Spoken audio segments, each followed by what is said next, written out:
Today is my first day at gym और honestly मुझे थोड़ा nervous feel हो रहा है.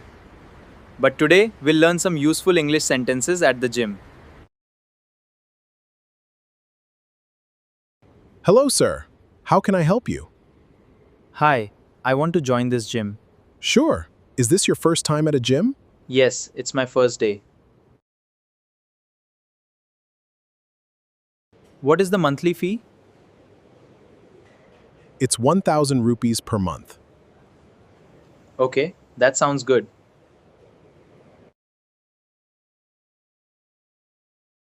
Start with light weights. Okay, sir. Please guide me. Don't worry, I'll help you.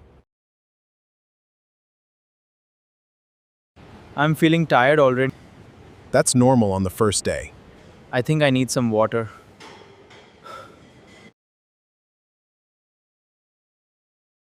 So today we learned useful English sentences used at the gym. Practice these sentences daily and improve your English.